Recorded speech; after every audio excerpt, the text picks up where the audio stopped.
I'm gonna answer a few questions received via social media on intermittent fasting.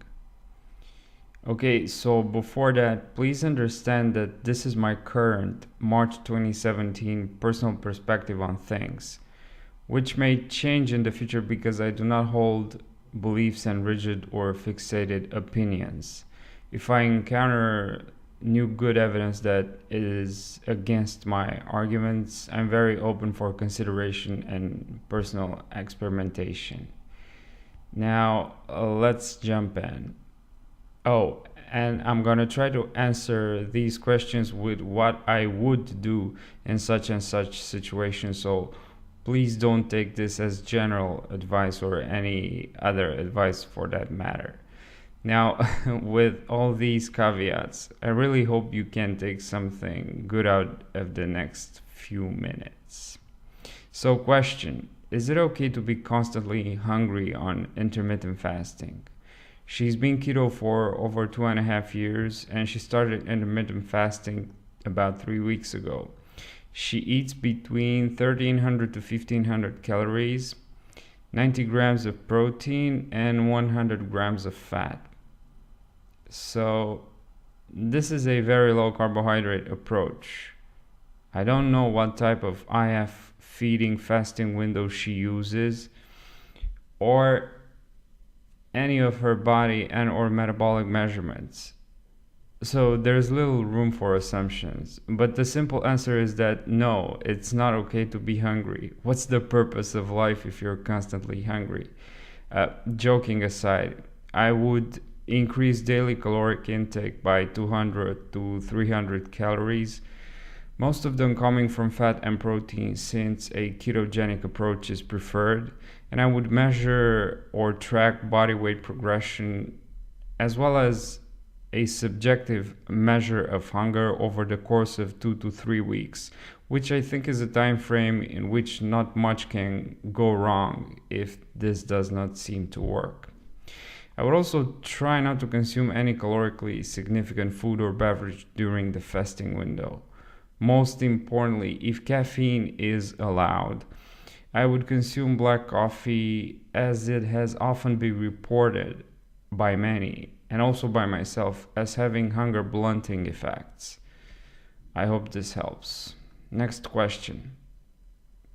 Would it be better to have a bigger meal at lunch than a smaller meal at dinner or vice versa?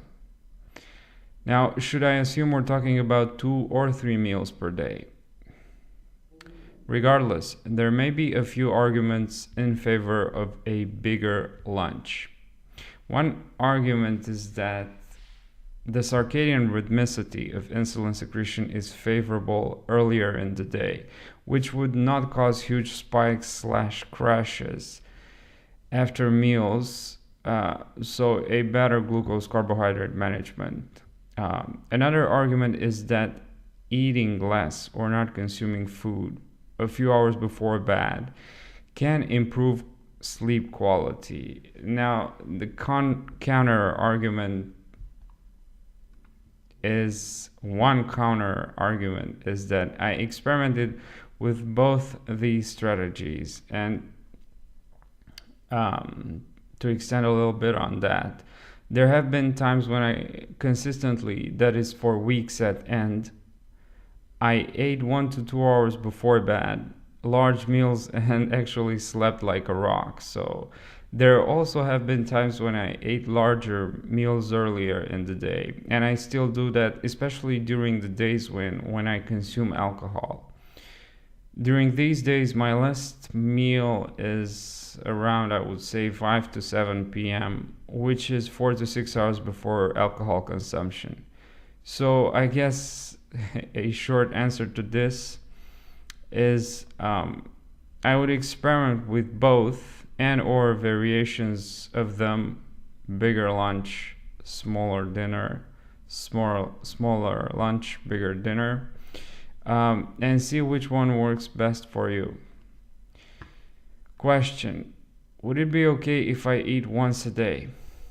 Yes, why not? I mean, I guess. However, it it would be challenging to try to meet your daily vitamins, minerals, and micronutrient requirements, as well as total caloric intake in one single meal. Is it possible?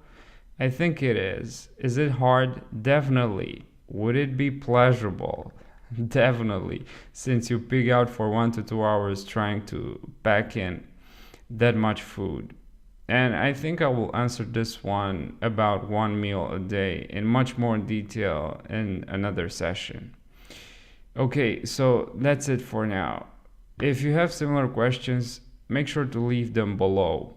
And if you enjoyed this video, please give me a thumbs up and subscribe. Thanks for watching.